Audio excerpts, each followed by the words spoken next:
Coach, you guys extend your streak. Now you're 8-0 when you win the first quarters and 6-0 when you win the first half. But at the half, you guys I think had 14 turnovers.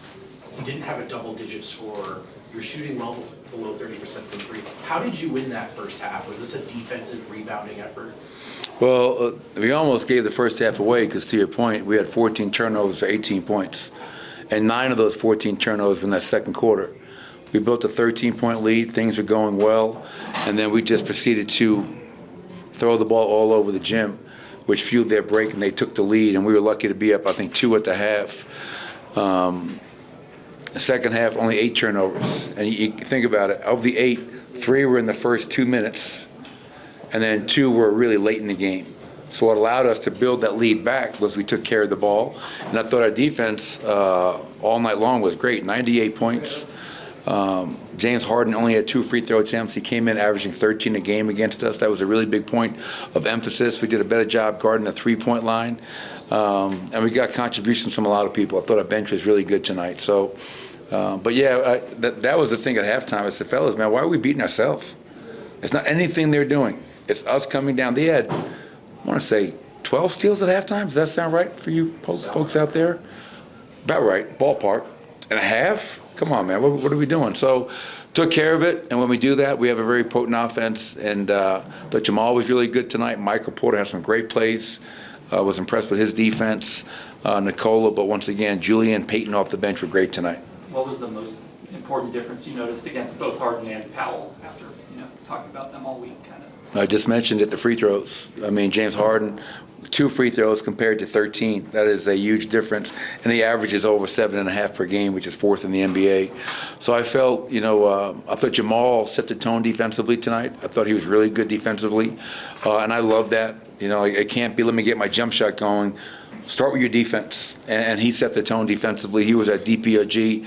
I felt when Russ came in the game for Jamal, Russ was very physical, blowing things up, making them feel us. I thought we were physical tonight. We were aggressive tonight. And we knew coming in, man, Harden and Powell were averaging 63 against us combined. And so to hold them to 31 is a huge improvement. The 15 steals, the 36 fast break points, how does that fit your idea of what this team's identity needs to look like? Well, the defense, right? So you can force that team into 19 turnovers and score 24 points, 36 in transition. And I was joking with our coaches today. I still don't understand why we're first in fast break points per game, because we don't rebound and we don't get stops. So that is like a mystery to me. But tonight it made sense, 36 in transition, because we did defend, we did rebound. They only had 5 offensive rebounds tonight. Huge improvement, and we've been doing rebounding drills in practice. It's like we've been having back to Bataan, let's have a training camp practice. So the guys bought into it, and it's one game. We have a ways to go, but hopefully we can start stringing some games together and playing the right way. What do rebounding drills look like in practice? Go find somebody, hit somebody, stop ball watching. I mean, again, the habits that we have that are poor habits are ball watching, leaking out. And so we will have the ball will be flying around, the coach will shoot it, and you got to find a guy that's crashing to the glass. And just try to build that muscle memory of hitting somebody, turning and finding and hitting somebody. And it transferred over for tonight. Again, only 5 for them. We were plus 15 on the glass, which is an outstanding margin. Coach, how nice is it to win by 22 points in a night where Nicola's well under his averages kind of across the board, and you don't need as much from him necessarily? Very nice. So the Clippers ran a lot of guard screens last time in the win in LA for them. Felt like you guys defended those a lot better today. Was that a big point of emphasis? Yeah, obviously they go matchup hunting. They'll look to go, okay, who does James feel he has a matchup against, knowing most teams are going to switch that small action that you're alluding to, and that gives him in his mind the advantage to play his one-on-one game. He's one of the greatest one-on-one players in recent NBA history. And so we really stressed when you're guarding him, showing your hands, giving him room to attack. We really switched up our pick and roll coverages tonight with our bigs, not always being up, giving them different looks.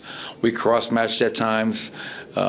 We knew going into this game we could not continue to do the same things that we did in the games 1 and 2 because it didn't yield the right result. So we had to give them different looks. But in the small, to your point, I felt our guys were more locked in, more disciplined, and a little bit more physical within that. What did you particularly like about your bench today?